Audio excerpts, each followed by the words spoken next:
my husband's mother threw my suitcase out, screaming "gold digger" as the family watched. She trapped my son with pregnancy lies, she spat. My husband nodded, finally free of her drama. I walked to my car without a word, but first I left something on their doorstep. What made them all go silent? I never thought I'd be standing in my own driveway, watching my husband's mother throw my belongings onto the concrete like garbage, while the man I'd loved for 8 years stood there nodding in agreement.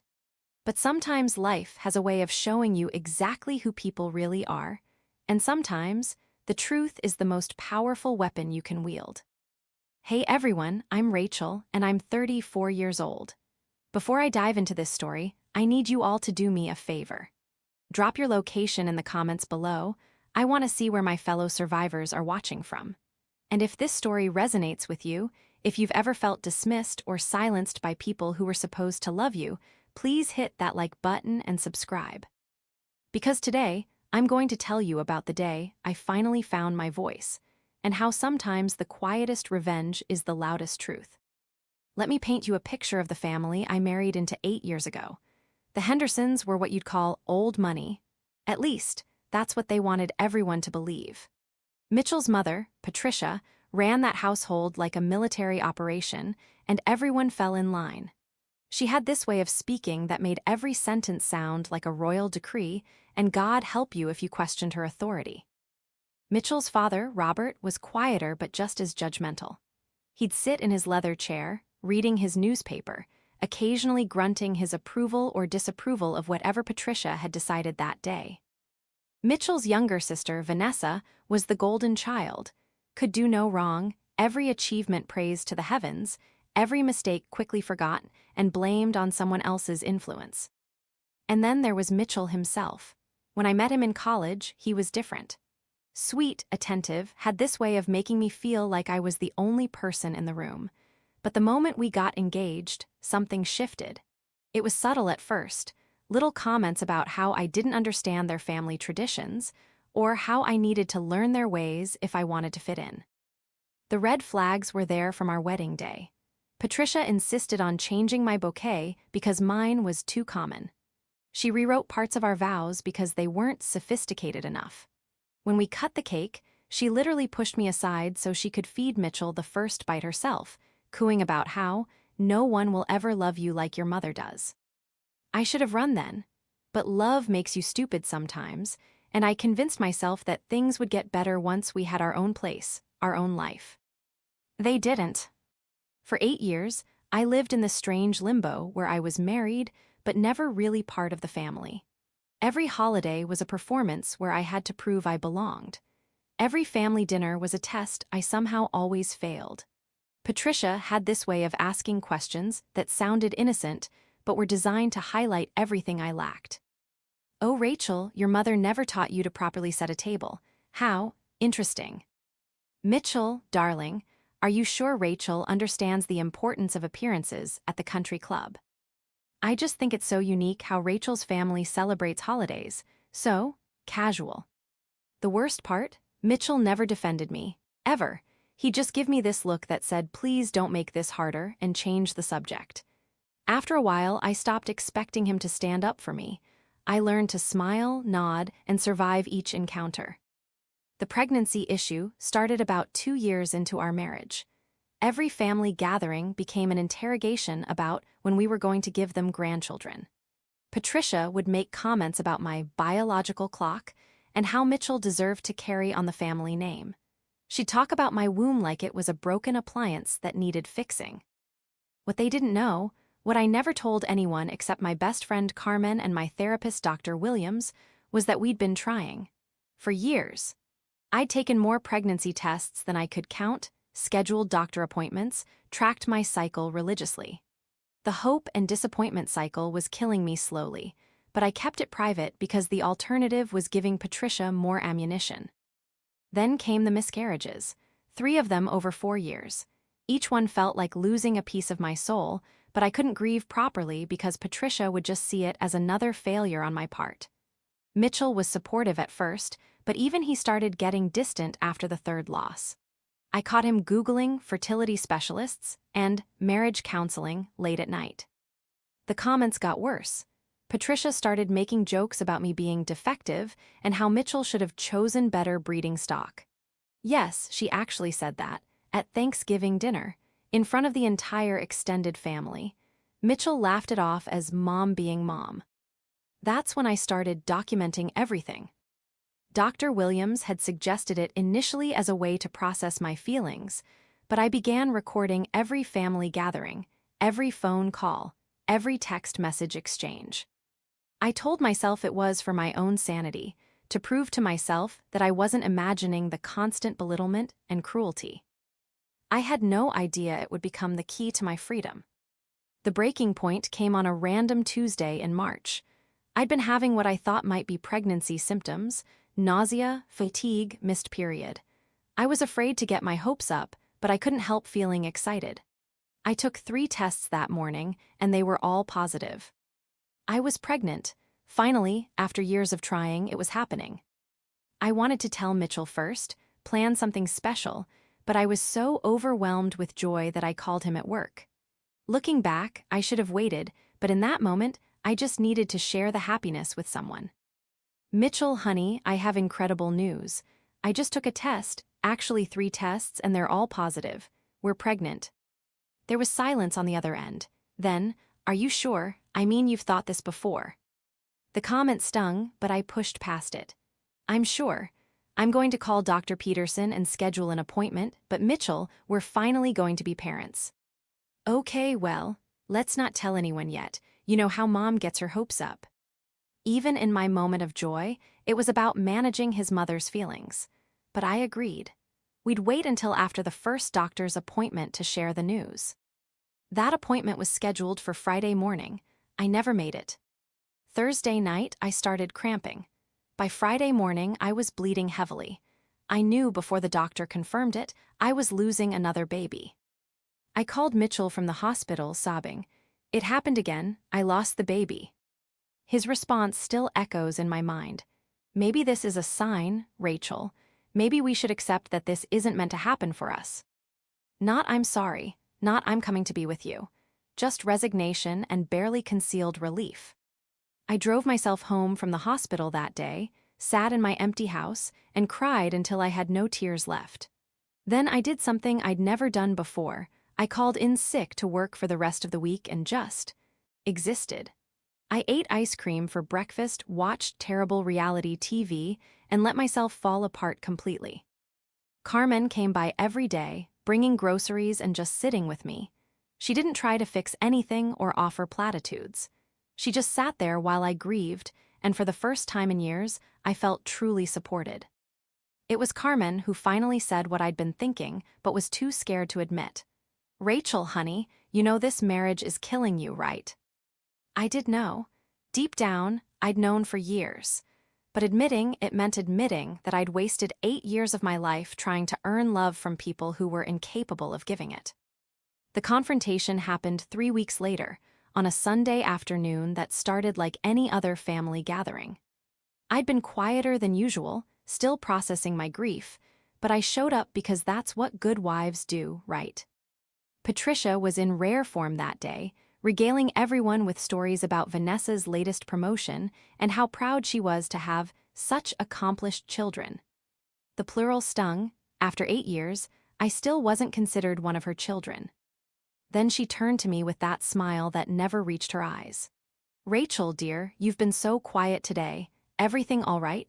You're not pregnant again, are you? Because honestly, at your age, maybe it's time to accept that some women just aren't meant to be mothers. The table went silent. Even Robert looked up from his phone. I felt something crack inside me. 8 years of being diminished, dismissed, and dehumanized suddenly crystallized into a moment of perfect clarity. Actually, Patricia, I was pregnant 3 weeks ago, but I lost that baby just like I lost the 3 before it. The satisfaction of seeing her smug expression falter was brief, because Mitchell immediately jumped in. Rachel, we agreed not to discuss. We agreed not to get people's hopes up, I interrupted, my voice steadier than I felt. But apparently, your mother already has opinions about my reproductive failures, so why pretend? Patricia's face flushed red. How dare you speak to me that way in my own home? Mitchell, control your wife. And that's when my husband of 8 years, the man who'd promised to love and cherish me, said the words that ended our marriage. Mom's right, Rachel. You're being dramatic. This is exactly the kind of emotional instability that makes me question whether you should be a mother anyway. The room was dead silent. Vanessa looked shocked, Robert was still staring at his phone, and Patricia had this triumphant smile like she'd finally won some game I didn't know we were playing. I stood up slowly, grabbed my purse, and walked toward the door. Behind me, I heard Mitchell call out, "Rachel, come back here. We're not done discussing this." I turned around one last time. "You're right, Mitchell, we're not done, but we're not discussing it here anymore." I drove home in a fog, pulled into my driveway, and sat in my car for an hour, trying to process what had just happened. When I finally went inside, I found 17 missed calls from Mitchell and a series of increasingly angry text messages. "You embarrass me in front of my family. This is exactly what I'm talking about. You can't handle stress. My mother was just trying to help, and you attacked her. Come back and apologize, or don't bother coming back at all." That last message arrived at 11:47 p.m. By then, I was sitting at my kitchen table with all my documentation spread out in front of me, years of recorded conversations, screenshots of cruel text messages, photos of family gatherings where I was literally pushed to the edges of every picture. I didn't respond to his texts. Instead, I called Carmen. "I think I'm ready to leave him," I said when she answered on the first ring. "Thank God," she replied. "I've been waiting 8 years for you to say that. What do you need?" What I needed was a lawyer, a therapist session, and a plan. Carmen helped me find all three. The next few days were a blur of consultations and preparations. I met with Amanda Chen, a divorce attorney who specialized in high-conflict cases. She reviewed my documentation with growing interest. "This is incredibly thorough," she said, scrolling through years of recorded conversations. "Did you know you were building a case?" "I thought I was just trying to stay sane," I admitted. "Well, you've done both. This level of emotional abuse and manipulation is well documented. Plus, if he's been using family money to control you, we can address that in the divorce proceedings." That's when I learned something interesting about Mitchell's family wealth. It turns out the old money was mostly smoke and mirrors. Robert had made some smart investments in the 90s, but the family had been living beyond their means for years. The house, the country club membership, Vanessa's graduate school, it was all financed by debt and Mitchell's salary from his tech job. More importantly, the house Mitchell and I lived in, the one I'd spent 8 years turning into a home, was in both our names. Something Patricia didn't know when she started making demands about who belonged where. Dr. Williams helped me process the emotional aspects of what I was going through. "You've been living in a state of chronic emotional abuse," she explained. "The constant criticism, the gaslighting, the isolation from support, these are classic patterns. The fact that you documented everything shows incredible strength, even if you didn't realize it at the time." We worked on rebuilding my sense of self-worth, separate from the toxic family dynamics I'd been trapped in. For the first time in years, I started remembering who I was before I became Mitchell's wife and Patricia's target. I was Rachel Torres, a software engineer with a master's degree from Northwestern. I'd built 3 successful apps that were still generating passive income. I owned a house, had my own retirement savings, and had maintained friendships despite years of subtle isolation. I wasn't the broken, desperate woman Patricia had convinced me I was. Mitchell didn't contact me for a full week after that Sunday confrontation. I think he expected me to come crawling back, apologizing and begging for forgiveness like I had so many times before. Instead, he came home the following Friday to find me packing boxes in the living room. "What the hell is this?" he demanded, dropping his briefcase by the door. "I'm moving out," I said calmly, continuing to wrap our wedding china that Patricia had picked out naturally. "You can't just leave. We're married. We need to work through this." "Work through what, exactly?" "The part where you told your family I'm emotionally unstable and shouldn't be a mother." Or the part where you've spent 8 years letting them treat me like an unwelcome houseguest? He ran his hands through his hair, a gesture I'd once found endearing. Rachel, you're overreacting. Mom was just trying to help. She thinks maybe we should see a fertility specialist together, as a couple. I've seen 3 fertility specialists, Mitchell. You know this. What I haven't seen is my husband defend me even once in 8 years of marriage. That's not fair. I've always supported you. I stopped packing and looked at him directly. Name one time, one single time in 8 years when you chose me over your family. He opened his mouth, then closed it. The silence stretched between us. I thought so, I said, returning to my packing. Fine, if you want to leave, leave, but don't expect me to make this easy for you. Half of everything we own is mine, including this house. That's when I smiled for the first time in weeks. Actually, Mitchell, you might want to check the deed on this house, and while you're at it, you might want to review our prenup. His face went pale. What prenup? We didn't sign a prenup. No, we didn't, which means everything acquired during our marriage is community property, including my 3 apps that have been generating income for the past 5 years. The same apps you told your mother were Rachel's little hobby projects. I'd been quiet about my success because Mitchell had always minimized my work. But those little hobby projects had earned me more money than his tech job, and I'd been quietly investing the profits in my own accounts. You can have the wedding china, I continued, gesturing to the boxes. Consider it a gift, but you'll need to buy me out of my half of the house, or we'll have to sell it. The next few hours were ugly. Mitchell called his parents, put them on speaker, and suddenly I was facing the full force of the Henderson family fury. You ungrateful little gold digger, Patricia shrieked through the phone.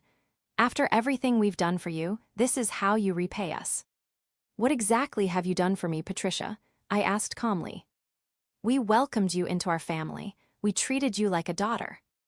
You've spent 8 years treating me like an unwanted stray dog you were forced to feed, I replied. But I have hours of recorded conversations that document exactly how you've treated me, so please continue. The line went silent. You've been recording us, Robert's voice sharp with legal concern. I've been documenting my experiences, yes, for therapeutic purposes as recommended by my psychiatrist. Turns out, chronic emotional abuse can really mess with your sense of reality. More silence. Mitchell was staring at me like he'd never seen me before. You're not the woman I married, he said finally. You're right, I agreed. The woman you married was young and insecure enough to accept being treated badly. This woman knows her worth. I finished packing that night and drove to Carmen's house, where I stayed for 2 weeks while apartment hunting. Carmen had been my college roommate, and she'd watched my marriage slowly drain the life out of me. Having her support during this time was like remembering how to breathe. I can't believe you recorded all that stuff, she said as we sat on her couch, going through years of documentation. It's like watching someone collect evidence of their own murder. Dr. Williams says it's actually common for abuse victims to document things, even unconsciously. We start questioning our own reality, so we need proof that what we're experiencing is real. Well, it's definitely real, and it's definitely admissible in court, according to your lawyer, right? Amanda Chen had confirmed that my recordings were legal. Illinois is a one-party consent state, meaning I could record conversations I was part of without the other person's knowledge. More importantly, the content of those recordings painted a clear picture of a pattern of emotional abuse and manipulation. But I didn't want to use them in court. I had something else in mind. The divorce proceedings were surprisingly smooth, mainly because Mitchell wanted it over quickly and quietly. Amanda negotiated a fair settlement. He bought out my half of the house, I kept my business assets and retirement savings, and we divided the remaining property equitably. The only drama came from Patricia, who somehow got my phone number and left me a series of increasingly unhinged voicemails. You think you've won something, but you're going to end up alone and bitter, just like I always said you would. Mitchell is better off without you. You were holding him back anyway. Don't think you can just disappear and pretend this family never happened. We'll make sure everyone knows what kind of person you really are." That last voicemail gave me an idea. I'd been quiet during the divorce, taking the high road, not sharing details about why the marriage ended. Mitchell had been telling people it was mutual and amicable, letting them draw their own conclusions about my character. But Patricia's threat made me realize something. They were going to control the narrative no matter what I did. So why not make sure the real story got told? I spent 3 weeks creating something I called the Henderson Files, a comprehensive documentation of 8 years of emotional abuse, complete with audio recordings, text message screenshots, and a timeline of events. I organized it chronologically, with clear explanations of context and patterns of behavior. Then I did something that probably seems petty, but felt absolutely necessary at the time. I created a private YouTube video and shared the link with every mutual friend, colleague, and family member who had ever asked me, "What happened to my marriage?" The video was simple, just me, sitting in my new apartment, calmly explaining my experience with facts, dates, and evidence. No drama, no tears, just the truth told clearly and completely. "I'm sharing this because I realize that silence protects the wrong people," I said in the video. "For 8 years, I stayed quiet about how I was treated because I thought that was what good wives do. But silence enabled abuse, and I won't be silent anymore." I ended the video with this: "If you're watching this and you recognize yourself in my story, please know that you deserve better. Love doesn't diminish you. Real family doesn't tear you down, and it's never too late to choose yourself." The response was immediate and overwhelming. Friends I hadn't heard from in years reached out to share their own stories of difficult in-laws and toxic family dynamics. Colleagues who had always seemed to have perfect lives admitted they'd been struggling with similar issues. But the most surprising response came from Vanessa. She called me 2 days after I'd shared the video. I almost didn't answer. Seeing Henderson on my caller ID still made my stomach clench. "Rachel, it's Vanessa. Can we talk?" I was cautious. "What about?" "About the video you made, about everything, really." We met at a coffee shop downtown, neutral territory. Vanessa looked different, tired, older than her 29 years. "I owe you an apology," she said before I could even sit down. "A huge one." I didn't respond, just waited for her to continue. "I watched your video, and I listened to some of those recordings, and God, Rachel, I had no idea how bad it was. I mean, I knew Mom could be harsh, but I never realized." "You never realized because it wasn't directed at you," I said gently. "You were the golden child, I was the scapegoat." "But I participated in it. I laughed at some of those comments. I stood by and watched them tear you apart, and I did nothing." I studied her face, looking for manipulation or hidden agenda, but all I saw was genuine remorse. "Why are you telling me this now?" I asked. "Because I'm getting married next year, and I brought my fiancé home last month to meet the family." She paused, stirring her coffee nervously. "Mom started doing to him exactly what she did to you. The comments about his background, his family, his education. And I found myself defending her behavior, making excuses, telling him he was being too sensitive." "What happened?" "He called me out on it, said he wouldn't marry into a family that treated him like dirt, and he couldn't understand why I was okay with watching my mother emotionally abuse someone I claimed to care about." She looked up at me with tears in her eyes. "He was talking about you, Rachel. All those years, you weren't being too sensitive. We were being cruel." It was the first time anyone from that family had ever acknowledged what I'd experienced, and I wasn't prepared for how emotional it would make me. "What are you going to do?" I asked. "I'm in therapy now, trying to understand how I became someone who could watch abuse happen and do nothing, and I'm setting boundaries with Mom and Dad. Real ones with consequences." "How's that going?" "About as well as you'd expect. Mom's furious, Dad's pretending it's not happening, and Mitchell thinks I'm having some kind of breakdown." She laughed bitterly. "Apparently, Henderson women aren't supposed to have opinions." We talked for 2 hours. It didn't fix everything. Years of enabling abuse can't be undone in one conversation. But it was a start.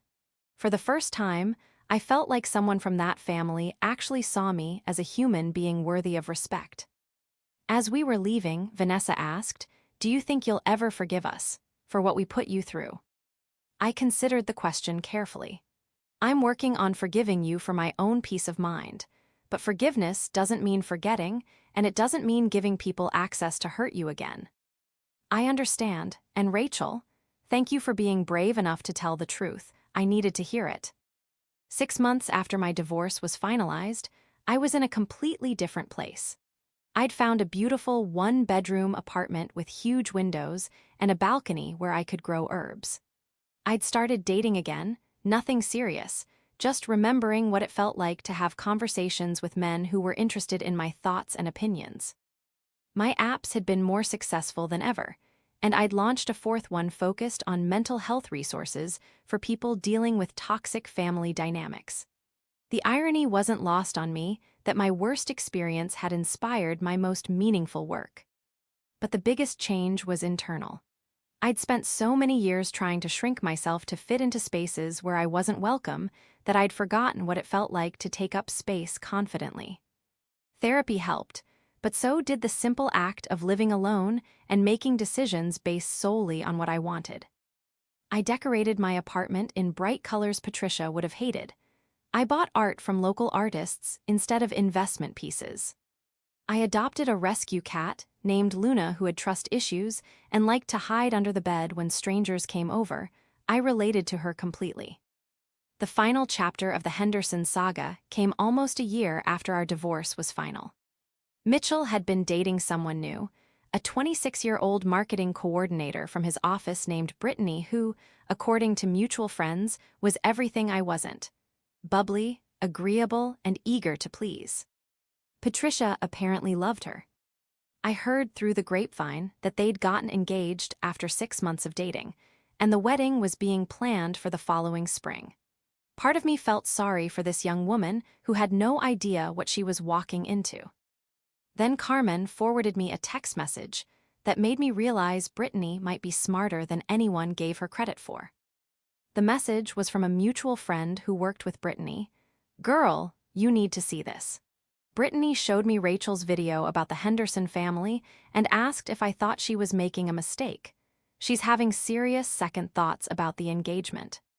Apparently, my documentation of the Henderson family dynamics had become required viewing for anyone considering marriage into that family. Brittany had found it during a Google search for Mitchell's name, watched the entire thing, and started asking questions that made Mitchell very uncomfortable. According to my friend, the engagement was called off 3 weeks later. Mitchell blamed me, naturally, claiming I'd poisoned his relationship with lies and manipulation. But the truth has a way of protecting people, even when you're not trying to protect them. The final confrontation, the one that gave me closure I didn't even know I needed, happened at a coffee shop in downtown Chicago 14 months after my divorce was finalized. I was meeting a potential client to discuss a new app development project when I spotted familiar figures at a corner table. Mitchell, Patricia, and Robert, deep in what looked like a heated discussion. I was about to leave and find another coffee shop when Patricia spotted me. For a moment, we just stared at each other across the crowded space. Then she got up and walked directly toward my table. "You," she said, loud enough for half the coffee shop to hear, "you destroyed my son's life." I looked up at her calmly. "Hello, Patricia, how are you? Don't you dare act innocent. That video you made, those lies you spread, you cost Mitchell his engagement." I didn't spread lies, I shared my documented experience. There's a difference. "You manipulative." "Patricia," my voice was quiet but firm, "you're making a scene in a public place. Is this really how you want to handle this?" She looked around, suddenly aware that people were staring. Mitchell appeared beside her, looking embarrassed. "Mom, let's just go," he said, trying to guide her away. But Patricia wasn't done. 8 years we treated you like family, and this is how you repay us." For 8 years, I would have apologized. I would have tried to de-escalate, to smooth things over, to make everyone else comfortable at my own expense. Instead, I stood up and looked her directly in the eyes. "Patricia, You spent 8 years treating me like an unwelcome guest in my own marriage. You criticized everything about me from my cooking to my career to my ability to have children. You made jokes about my failures at family gatherings and undermined my relationship with your son at every opportunity. My voice never raised, but it carried clearly through the suddenly quiet coffee shop. The only thing I did wrong was stay silent about it for so long. But I'm not silent anymore, and I never will be again. Patricia's face had gone from red to pale. You can't talk to me that way. Actually, I can. I'm not your daughter-in-law anymore. I'm not your punching bag. I'm just a person who refuses to be abused, and if that makes you uncomfortable, then maybe you should examine your behavior instead of attacking mine. Mitchell stepped forward. Rachel, please, this isn't necessary. I looked at him, really looked at him, for the first time since our marriage ended. You're right, Mitchell. It's not necessary. 8 years too late, but you're absolutely right. I gathered my things and headed for the door. As I reached it, I turned back one last time. Patricia, I hope someday you find whatever peace you're looking for, but you won't find it by tearing other people down. I walked out of that coffee shop feeling lighter than I had in years. Behind me, I could hear the murmur of voices, people who had witnessed the exchange, probably wondering what that was all about. I didn't care. For the first time in my adult life, I had spoken my truth without apologizing for it, and the world hadn't ended. In fact, it felt like it was just beginning. That evening, I called Dr. Williams and told her about the encounter. How do you feel? She asked. Free, I said without hesitation. For the first time, I feel completely free. That's what happens when you stop carrying other people's shame, she said. You've spent years taking responsibility for their bad behavior. Now that you've given it back to them, you have room for better things. She was right. Over the next year, my life filled up with better things. Meaningful work that challenged me, friendships that supported me, family relationships that nourished me instead of draining me. I reconnected with my own family, my parents and my sister Alina, who lived in California. I'd grown distant from them during my marriage, partly because Patricia had always made subtle comments about their simple lifestyle, and partly because I'd been so focused on trying to fit into the Henderson family that I'd neglected my own roots. My parents flew out to visit my new apartment, and my mother cried when she saw how happy I looked. Mija, we were so worried about you, she said, using the pet name she'd called me since childhood. You seemed so small when you were married, like you were disappearing. I was, I admitted, but I'm back now. Alina and I started talking regularly again, sharing the sister bond that had been strained by years of my trying to be someone I wasn't. She reminded me of stories from our childhood, of dreams I'd had that I'd forgotten, of the person I used to be before I learned to apologize for taking up space. Remember when we were kids and you said you were going to build things that would help people? She asked during one of our video calls. You're doing that now with your apps. You found your way back to yourself. The best part about rebuilding my life was discovering that I didn't need to replace the toxic relationships with similar ones. I didn't need a husband to feel complete, or a family-in-law to feel legitimate, or anyone's approval to feel worthy. I started traveling, something Mitchell had always found reasons to avoid. I took weekend trips to new cities, planning my own itineraries and eating at restaurants I chose. I went to museums and concerts and bookstores, rediscovering interests that had been slowly suffocated during my marriage. In Barcelona, I spent an afternoon in Park Güell, sitting on a mosaic bench and watching families play while I sketched ideas for a new app. A year earlier, that scene would have made me sad, thinking about the children I'd never had and the family trips I'd never take. Instead, I felt grateful for my freedom, for my work, for the possibility of whatever came next. I also started dating again, but with completely different standards. I met David through a coding meetup. He was a UX designer working on accessibility software for people with disabilities. Our first conversation lasted 4 hours, covering everything from our shared love of problem-solving to our experiences with therapy to our mutual appreciation for rescue animals. What struck me most about David was how he listened. Really listened, asking follow-up questions and remembering details from previous conversations. He was curious about my work, supportive of my goals, and completely comfortable with the fact that I was successful and independent. "I love that you have your own life," he said after we'd been dating for a few months. "It makes our time together more meaningful because I know you're choosing to be here, not because you need to be." We took things slowly, learning each other's communication styles and building trust gradually. When I told him about my marriage and divorce, he listened without judgment and thanked me for sharing something so personal. "I can't imagine treating someone I love the way your ex-husband's family treated you," he said. "But I'm glad you got out when you did. You deserve so much better." The contrast was startling. After 8 years of having my feelings minimized and my experiences questioned, being with someone who simply believed me and supported me felt revolutionary. When David met my family for the first time, at my parents' 30th anniversary party, he fit in seamlessly, asking my dad about his woodworking projects and helping my mom in the kitchen without being asked. No one had to walk on eggshells or worry about saying the wrong thing. "He's good for you, Mija," my mother told me as we watched him play with my nephews in the backyard. "He sees you, really sees you." She was right. For the first time in my adult life, I was in a relationship where I could be completely myself. Successful, opinionated, occasionally moody, sometimes silly, and be loved for all of it instead of despite it. 2 years after my divorce, I got a text message that surprised me. It was from Vanessa. "Rachel, I hope this is okay to reach out. I wanted you to know that I'm getting married next month, and I wanted to thank you again for helping me see what healthy relationships look like. My fiancé and I have been in couples counseling, learning how to communicate without the toxic patterns I grew up with. We're having a small ceremony with just supportive people, and while I know it would probably be awkward for you to attend, I wanted you to know that your courage to speak your truth helped me find mine."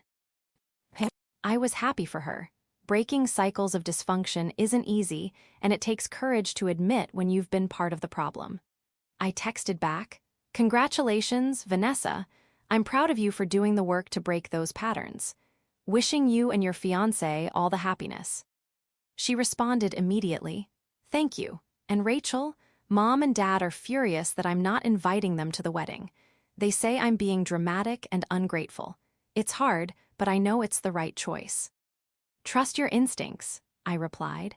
"You deserve to celebrate your love surrounded by people who actually support it." That exchange made me realize how far I'd come. 2 years earlier, the idea of someone cutting off toxic family members would have terrified me. Now I understood it as an act of self-preservation and love for yourself, and for the healthy relationships you're building.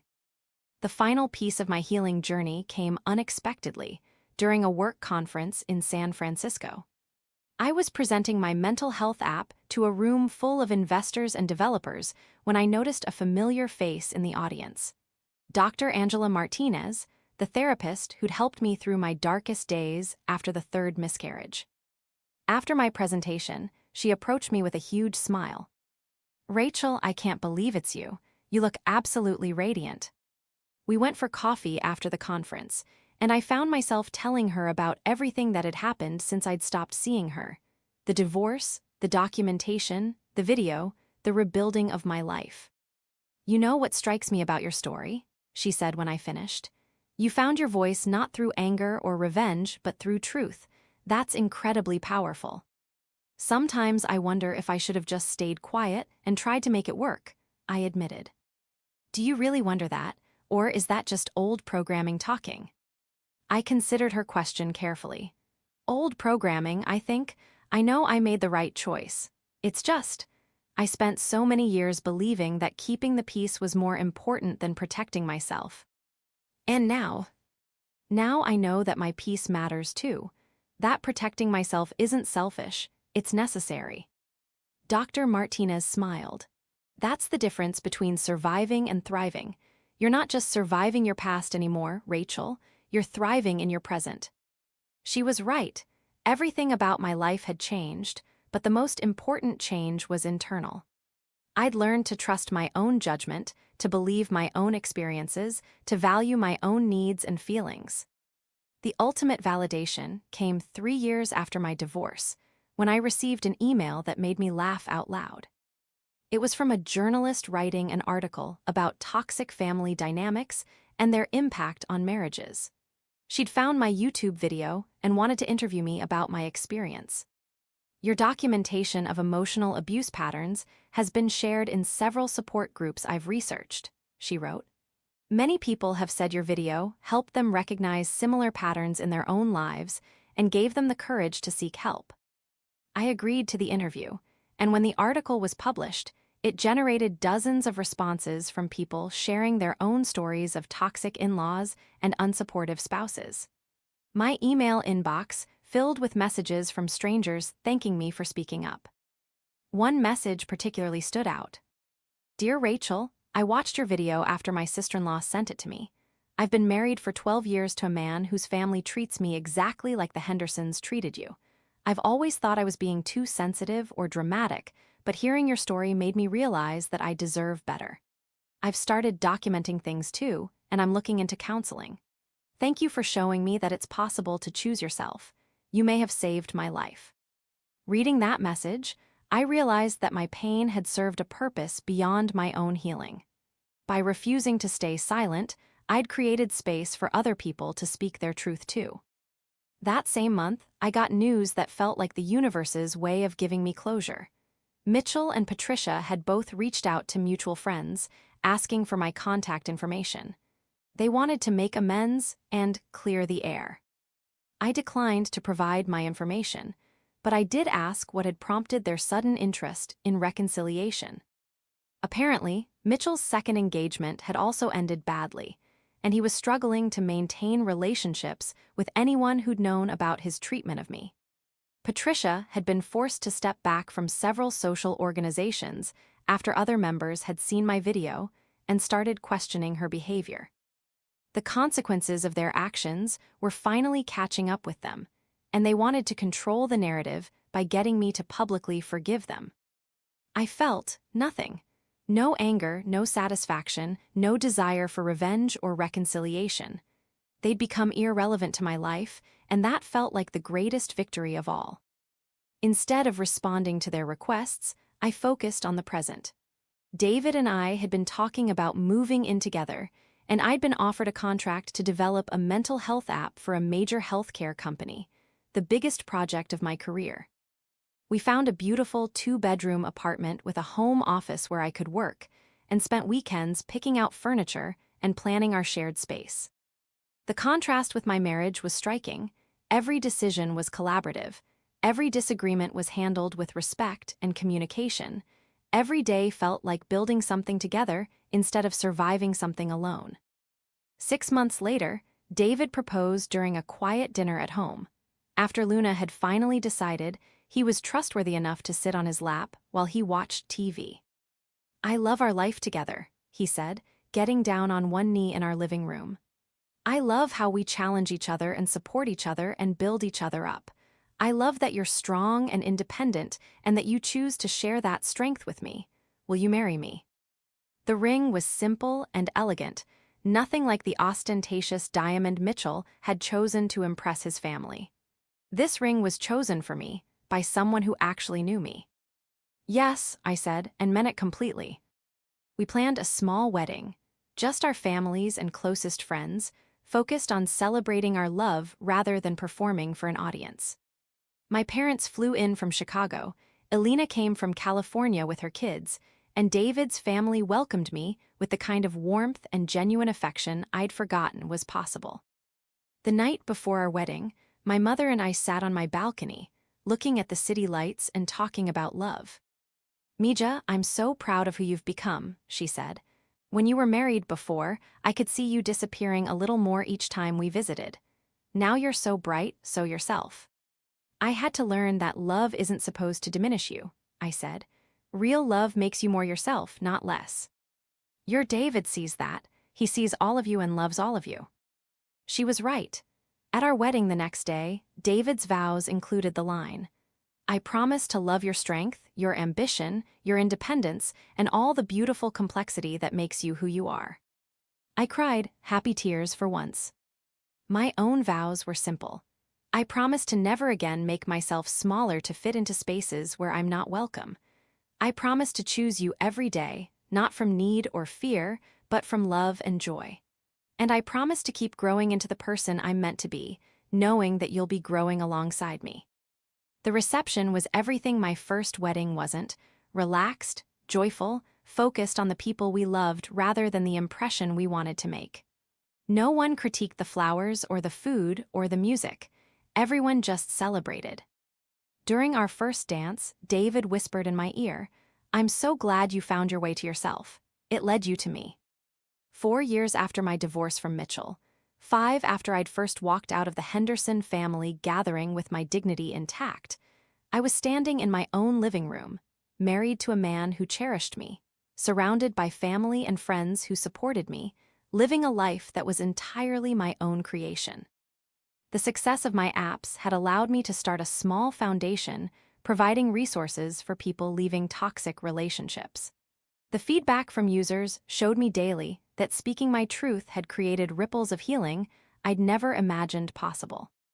But the greatest victory wasn't professional or financial, it was personal. I'd learned to trust myself completely. I'd learned that my worth wasn't determined by other people's approval. I'd learned that love should never require you to betray yourself.